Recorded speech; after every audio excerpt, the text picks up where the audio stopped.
Salamat po sa katabang ani mo na may nagkatabang samon na maray pa sa... Magandang araw mga katabang. So ngayong araw po, babalikan po natin si Ate Beng, ang magkakapatid po na may epilepsy.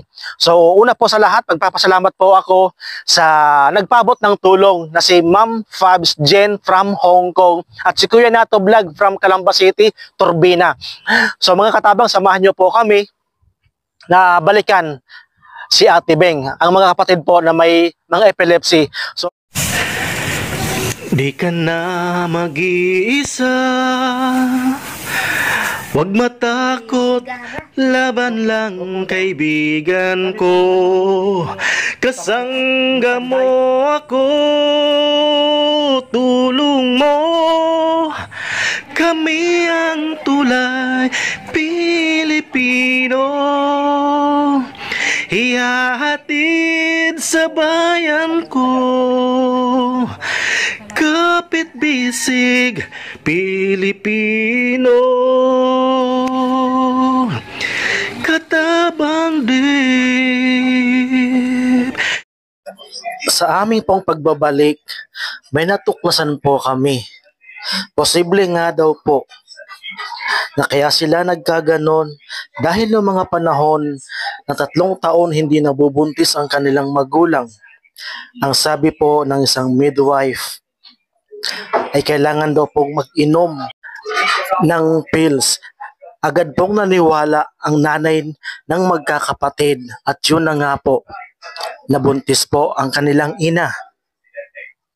Pagkalipas po ng mga ilang taon ay nagbunga po at sila po ang naging supling. Posible nga po ba na dahil po yan sa gamot o sa pills na ininom, kaya po naging kalbaryo po ang kanilang pamumuhay. Samahan niyo po kami na alamin ang kwento ng buhay nila Ate Beng Matosinhos sa Sota. Dito po sa Bulusan, Libon, Albay. Pasensya na po kamo kung medyo natagalan po kami. Kasi basic kami ng mga nakarang araw. Wala, baby boy. Ano tayo, kumusta po? Aray man, kao man. Ang pagalkayan ni Mono, nagpaparawran data. Oo, nagpaparawran. Grabing on. Hindi panalulugan na trabaho sa kontraksyon. Opo. Atong anniversary one. Ay, nandun po sa nadanan namin. Each one, each patnod. Sa patnyod mo. Kasi may ano Doon may naginuman na dito eh. May tarpaulin. ay goran gayon sa goraan. Sangguran ba? Doon po sa kanto. Oh. Gayon Baka naginuman sana. So mga tabang, nagmartes muna kami. So kumusta po Ate Beng? ay lang. Okay lang. Yung mga katabang, yan po si Ate Beng at yung kapatid po. So Ate Beng, may nagpabot po ng tulong galing po ng Hong Kong at saka si Kuya Nato Vlog. Galing po ng Calamba City, Laguna. So bale po 2,000. So kanino ko pibibigay? Sa inyo po kay kinanay. Kay Ate Beng. Hindi sa Lugnoy. Tuloy na po. Adi na nga ni galubog na ikadi para maka-manikadi. Opo. Yan. Salamat Ay. po. Salamat sa kay ano kayo? Pabelo. Kay Fabs Jen. Fabs Jen. At saka kay Kuya Nato. So mga katabang, pakita po natin yung isa pa pong kapatid nila, yung anak po ni nanay. Ito po nasa labas. Halika na, te. Te. Huwag tayo mahiya. Halika, te. So, ito po yung pangatlo. Oh, yan, mga katabang. Ang gaganda po nila. Sila po yung magkakapatid. At ito po yung anak ni ate.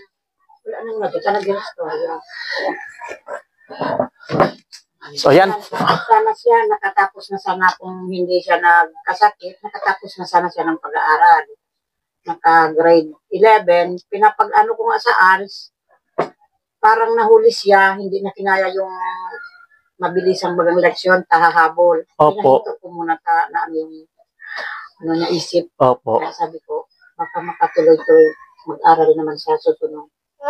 Nakasabay. Naisip. Kamo magsabi? Sige na, kaya. Di po kamo makasupog. Taning ano. Na nabaglang bagada dati ano yan uno kumuhan sa pagpara isip ko baga pagpara uno kaya na uno na yan Ano po nato na taning Na, gano'n na po ano na yan, para isip ko. kapitan. isa na ano ko nasasabi yun di ka na lang di ka naman noy manay ka naman pagsabi adi nauno na kaya minsan di ko na naturuto ano na O ikaw, Ate Beng, di ka na nga ba anong gusto mo masabi sa, sabi nga ano po, sa sponsor po sabihin natin? mo, sana matulungan niyo ako na maipagamot sa makalakad. Yan lang inaano natin na makalakad ka. Ma'am, sir, nandito po ako sa inyo, nananawagan, humingi ng tulong, na sana po matulungan niyo ang aking anak na si Ferlie, na gusto ko sana siyang makalakad. Kaya sana kung sino man may anong tumulong, ngayon sa ngayon pa lang, nagpapasalamat na ako sa inyo na sana matulungan niyo ang aking anak na makalakad, maipagamot.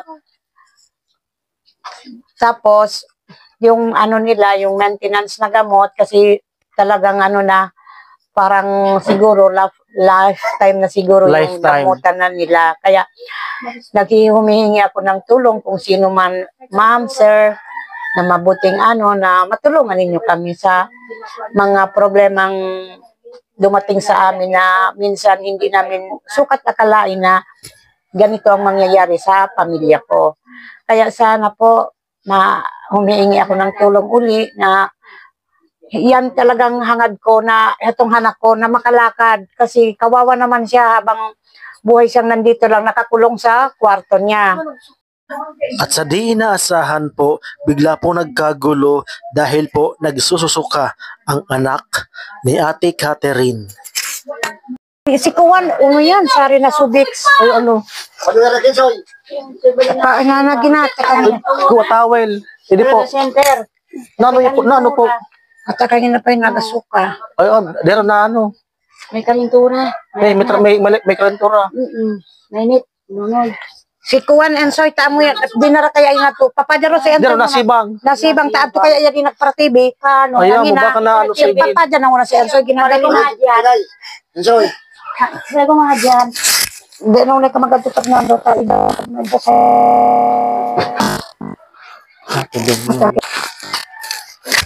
May kung ata ako, grabe na yan karanat ko sa mga igin. Yan sa ng mga uno. Nagdakulo sa pagpara. Nagkaodo ako nagkaiyi pagpara uno kaya. Diyos ko. Na grabe na yan ano ko. Phobia. Ano, baby? Magsimula nung Ano si Ate Beng? yung panganay, yung Ay, lalaki. panganay. Yun lang tali. Na, bigla sa ngayon na wala ng malay. Tapos sige-sige na yung seizure niya. Ay, Diyos ko. Kaya sabi ko ng apo ko, sana, Lord, ikaw mo man sa mo yan, ano. Ay, yan tuloy ko.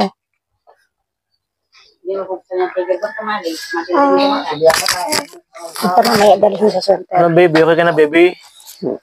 Baby? Baka ninaunot pa si Ensoy. Paano mo si Ensoy? Tama, ikaw na, Noy.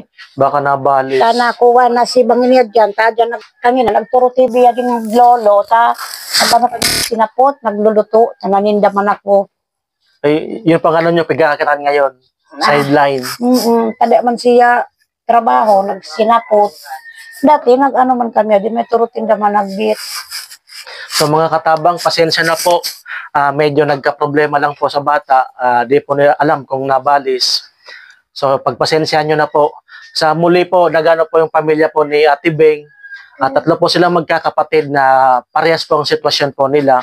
Ang pinagkaiba po kay Ate Beng po ay hindi po nakakalakad. Adi na kami tatlo, silang tatlo. Dito na. Sige na po, te. Wala na dyan, natay. Ano baby, okay ka na po? Sila po mga katabang yung magkakapatid na may mga epilepsy po. Yan, tingnan niyo po, ang gaganda po nila. Na sana po matulungan po natin. Yan. Ano pong masabi po ninyo, ate? Baka may para po, Sige na, para. kung may maka-ano po sa inyo, Oo, na mga viewers natin dyan, mga problema kita. kaibigan natin dyan sa abroad, Tabang. na para po matulungan po kayo. Come on, Ikaw po, ano po tayo pangalan mo? Catherine. Catherine. Si Ate Beng. At ikaw po ate? Jennifer po. Jennifer. So, mga kababayan, mga katabang, kabarangay, sa lahat po ng mga kaibigan po natin dyan sa ibang bansa o kahit dito po sa loob ng bansa. So, ito po, humihingi po sila ng tulong na sana po ay matulungan po natin para po sa kanilang maintenance. Kasi po, ang mag-asawa po, si nanay po, nag-sideline po, nagtitinda ng maruya o pang merienda po para po sa kanila, sa pang-araw-araw po nila nagastusin. Kaso nga lang po, kinukulang po. Di po sumasapat dahil 3 po sila. Si ate po ay may anak po. Ito po yung anak po niya na salamat po dahil po nagkaroon po ng anak si ate. So kahit papaano po, meron mag-aalalay sa kanila. So ang pinoproblema po ng mga magulang po nila ay si Ate Beng po kasi po hindi po nakakalakad. So si Ate Beng po talaga ang kailangan natin na matulungan para po sa kanyang maintenance. At ganoon na rin po sa dalawa pong magkapatid na nandito po, nakaharap ko ngayon. Salamat po sa katabang anisa mo na may nagkatabang sa amon na maray basang sabi mga unabasang na mga tabang sa mo mga maray basang sapon hindi kayo merak mo lang ko na maray kami ni ate taba hindi naman tabi kami yung pangbulong namon. Pangbulong namon. Panggamot. Sana makaagi ba si ate? Makakalakad po. Salamat Abi. Ikaw Ate Beng, pasalamat po tayo sa sponsor po natin kasi Ma'am Fabs Jen. Pinapasalamat Kuya na. Nato Vlog. Paano mo ba ganyan? Sige na. Salamat po Ma'am Feb. Close up ka nga. Mga katabang, Nagparokean.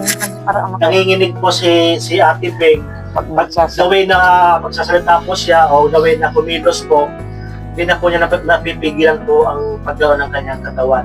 So, muli po kaming kumakatok sa inyo pong puso sa mga viewers po natin dyan, sa mga white friends natin dyan, sa mga silent viewers natin dyan, sa mga charity viewers natin dyan. Sana po matulungan po natin ang pamilya, ang 3 magkakapatid na to, lalo po na ang gaganda po nila. So, sa mga viewers po ni Katabang Dave, sa lahat po ng mga sponsors po natin dyan, ito po ang pamilya ni Ate Beng. At salamat po ulit sa ating nagpahatid ng tulong para po sa pamilya. Ma'am Fabs Jen Vlog from Hong Kong at si Kuya Nato Vlog from Calamba City, Laguna, Turbina. So maraming salamat and God bless. Katabang Babes. Siya. Salamat po sa sponsor niya na, ano ba yun? Katabang Babes na Dawa Purpaw, no? Sobrang, ano man yan, natabang samon. Grabe man yan katabangan na maski nga kami sa luklok, inabot. Okay, sobrang pasalamat ko po sa inyo. Katabang Babes, sa sponsor po ninyo. Ang amit, saka si Ma'am, Fabs Jen. Ma'am Fabs Jen, Kuya Nato Vlog. Kuya Nato Vlog. Salamat po sa inyo, Sir and Ma'am. Thank you.